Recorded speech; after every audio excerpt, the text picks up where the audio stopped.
Hello thinkers, kembali lagi bersama kita di White Space. Hari ini kembali di White Space ini dengan saya Ibra sebagai desainer. But now we are having our special guest. He is MJ.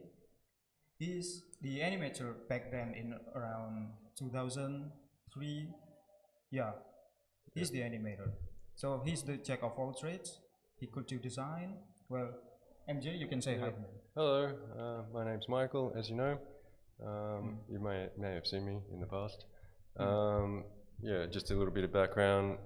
I started off as a graphic designer, working for a variety of companies and agencies in Sydney, and then I also was working with Nickelodeon creating content, specifically interactive cartoons, which also involved making games and music and all kinds of things. Yeah.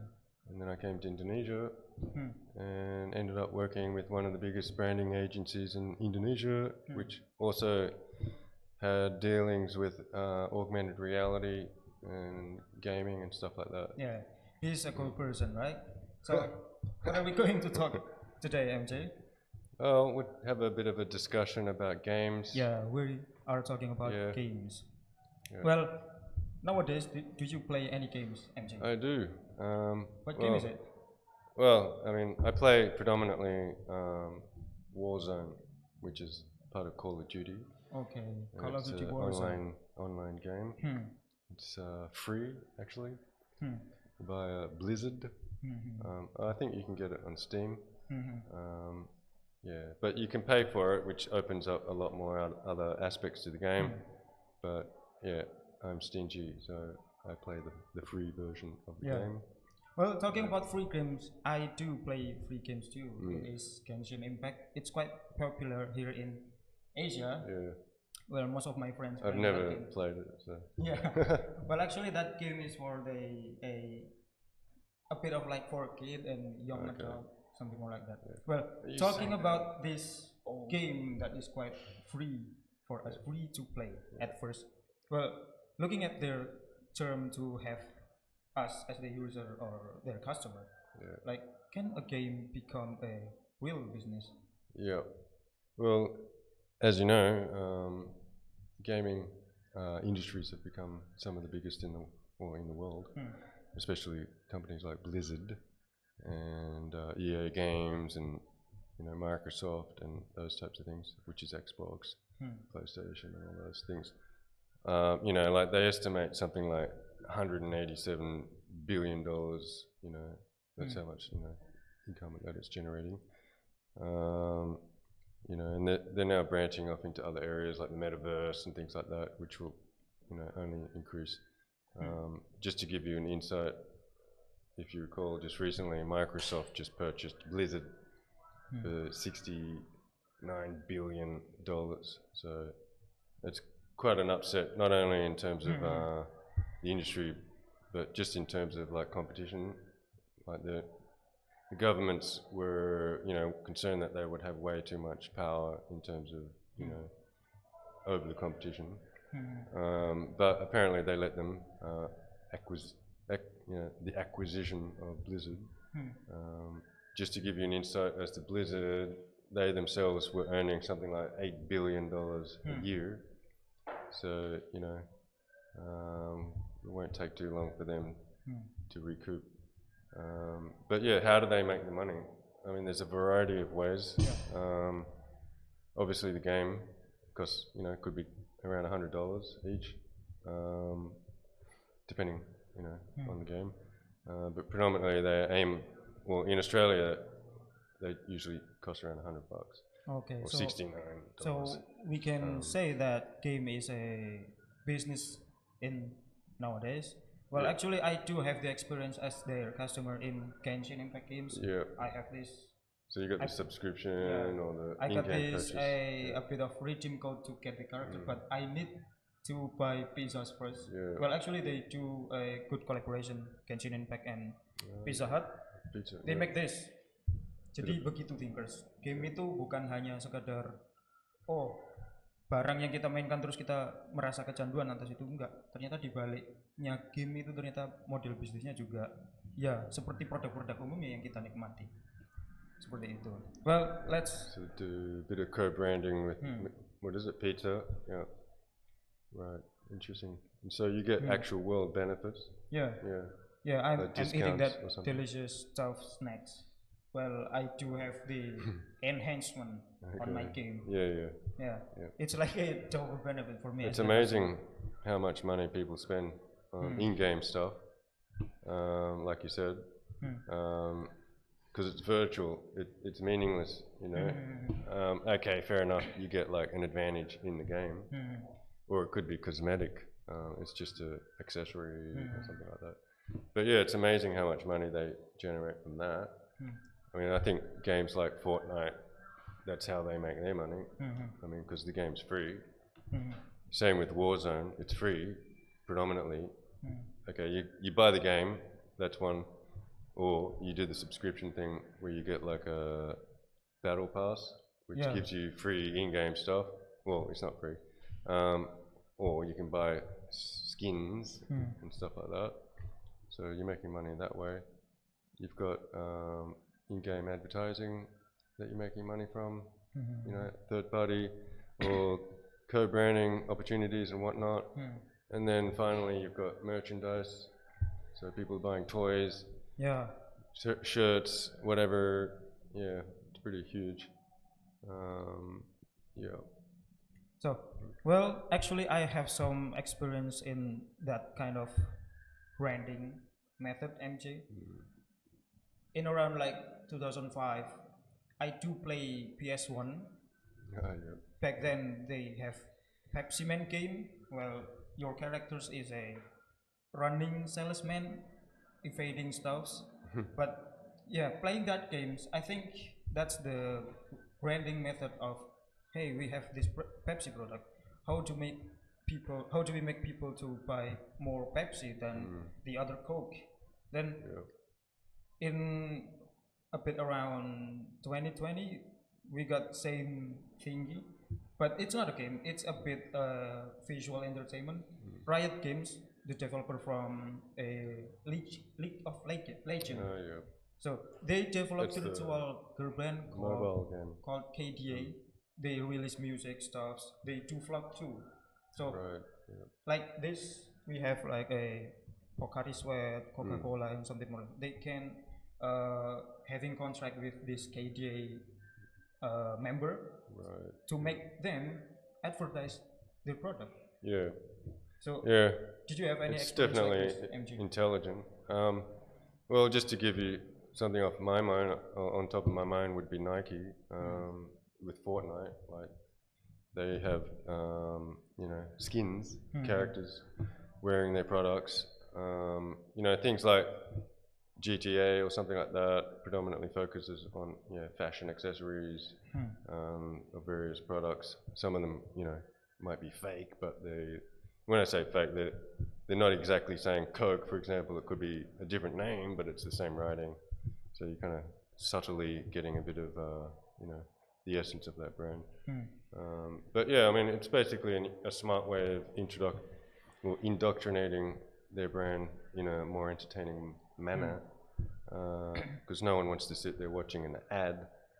And I think it also adds to the realism of the game in that, you know, the more realistic, the more authentic the game experience is.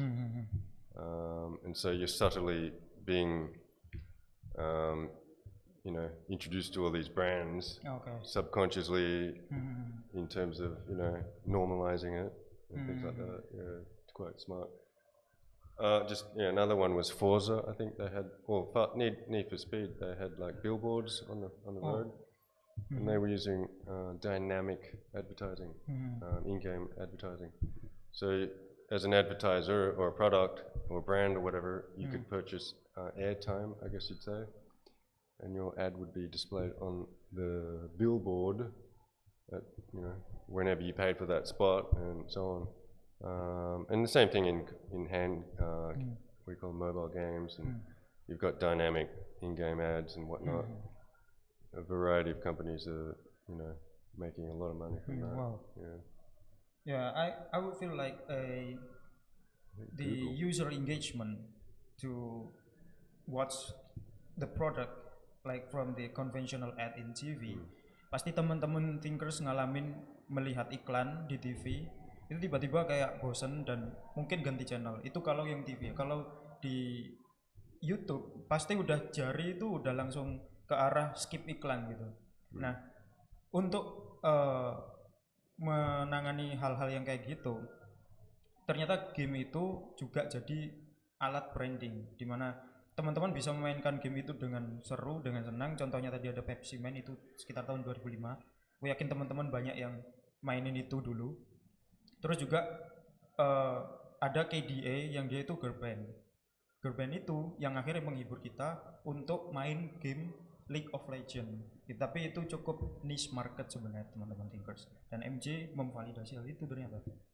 Okay, now I have a bit other experience too on this. Well, I do know that game with good stories, and they have the ability to play in player overseas with other players. So it's a bit of multiplayer, but it's a bit of what you call it?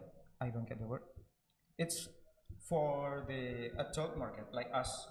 Yeah. Like how? I mean, games like for people to have entertaining stuff. Well, I think it's become almost, well, I guess that I use the word normal. Well, we all grew up playing games, and now we're in this era where, well, games have become part of our life. But how do we get people to play the game? Well, many people have different motivations. You might play solo, so you might want to have a story-driven type experience where you get lost within the story and you're participating, interacting with it. Like Last of Us, for example. Have you played that? Yeah, I do Yeah. know Last of Us. Well, that I thought was an excellent story, and you really got into it. You felt emotional, Yeah. all that kind of stuff. Or you could be playing for totally different reasons. It could be social. You want to hang out with your friends in a virtual experience. Like I said, I play Warzone. I often hook up with my mates, and there's a whole variety of objectives and all that type of stuff. It's not story driven. It's more like objective driven. Oh yeah. In that you're leveling up your character. Most offline online games like they do objective. Yeah, I mean they do have co-op type games where you do the story together, but predominantly, you've got gamers who go online and do multiplayer type stuff,